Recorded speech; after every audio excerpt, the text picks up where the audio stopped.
The Dallas Mavericks made a bet last season. They traded Luka Dončić for Anthony Davis, betting that defense and size could replace offensive genius. The early returns suggest that they might have been wrong. Once being a team spearheaded by elite offensive engines, they've now slanted massively towards defense, size, and athleticism. The result early on has backfired tremendously on both ends of the floor. Today we're breaking down how the Dallas Mavericks' lack of spacing and guard play has created the worst offense in the league and how their defensive investment hasn't come to fruition. Lastly, we'll examine why building a team that overlaps with Anthony Davis' strengths while expecting him to compensate for the flaws in ways that don't align with his skill set is dragging the team down. Let's begin. Let's start with the biggest issue, the offense. These numbers are outwardly bad right now, and while they should rise with the larger sample size of data, the early season data doesn't take away from what's happening on the court. The Mavericks are dead last in offensive rating and effective field goal percentage, and it looks this way on film as well. To understand why, let's examine the team's shot profile. This team lives in the mid-range in 2025, which, if you're going to do, you better be elite at it. They are 7th in mid-range frequency and 26th in three-point frequency. This isn't surprising given the roster's construction, lack of spacing, and it allows teams to just wall off the interior, which theoretically they should be good at.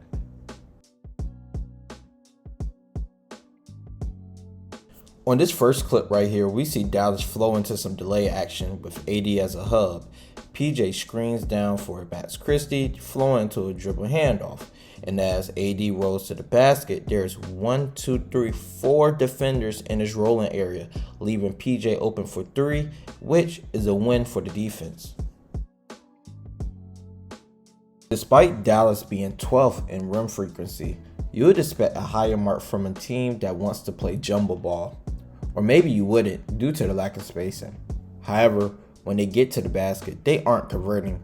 Right now, they are historically poor, shooting 41% at the rim.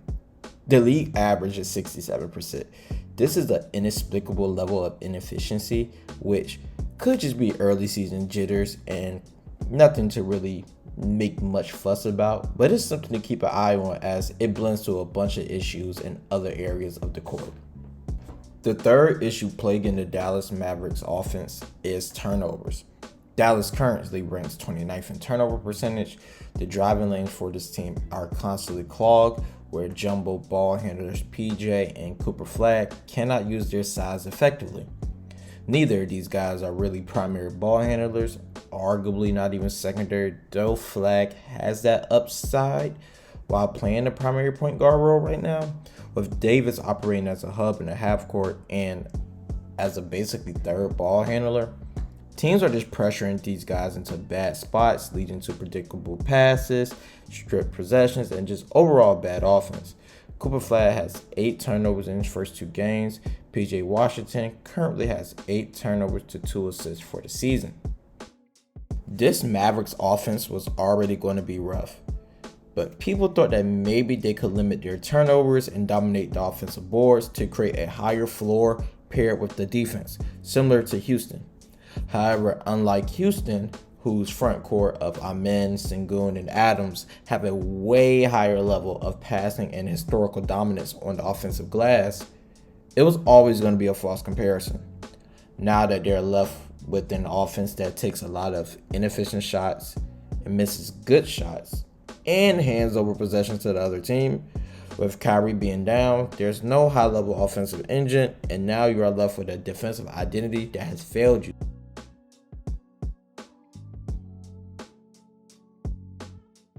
An offensive slide was always going to happen due to trading Luka Dončić for Anthony Davis.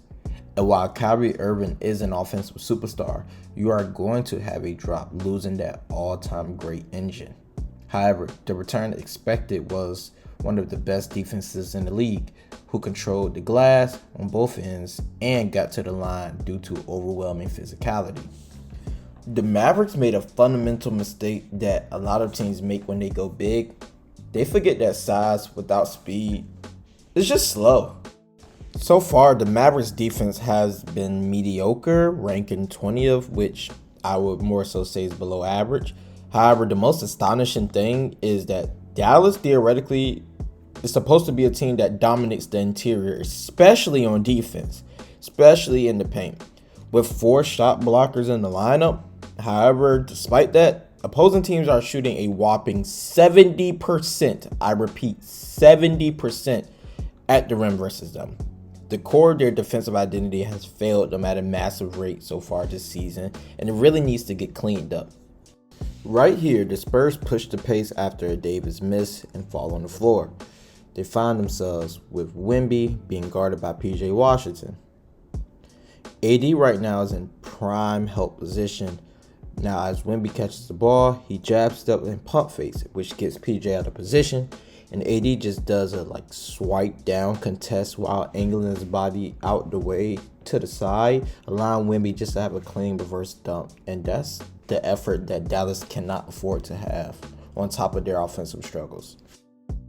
Another area to attack the margins and win the possession game in basketball is by forcing turnovers. The combined length of this team in theory was supposed to lead to a bunch of errant passing and swarming of the ball in the air. However, they ranked 27th in forcing turnovers. A major reason for this could be due to the lack of point of attack defenders on this team. And with a lot of like-sized defenders, it leads to a bunch of switching. And when you switch a lot, you're not really putting pressure on the opposing team's perimeter players or offensive players, period. Because of that, they traded size, went very, very heavy into the size thing. They subbed a lot of speed and perimeter pressure. But here's the real problem with this team. They're not just bad at what they're supposed to be good at. They're bad at everything.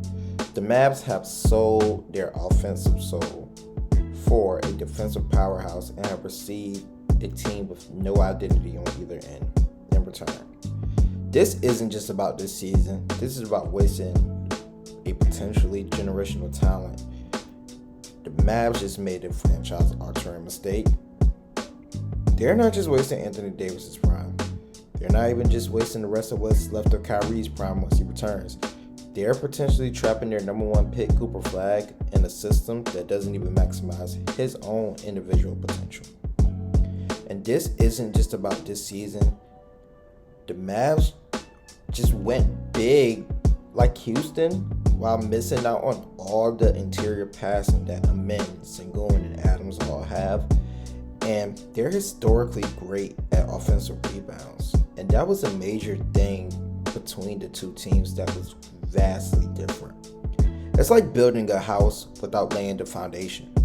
You can't just copy the blueprint. You have to understand the why it works. And the Mavericks made a fundamental miscalculation that could waste Cooper Flag's potential. And the symptoms of the Dallas Mavericks are just highlighted right now with the broken offense and a mediocre defense.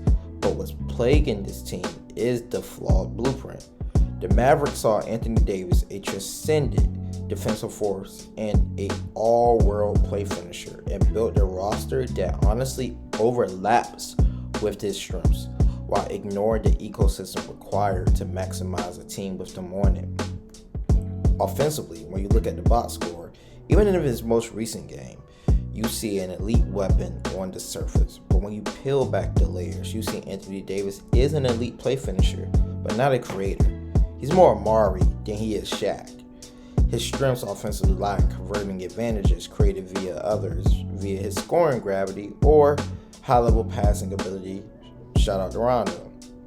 The Mavericks, in Kyrie's absence, have tried to make him their primary offensive hub in the half court, and Davis surrounded him with multiple non-shooters, further leading him to blend into his bad habit of settling for jumpers and no pick and roll playmakers in the starting lineup to unlock his vertical spacing.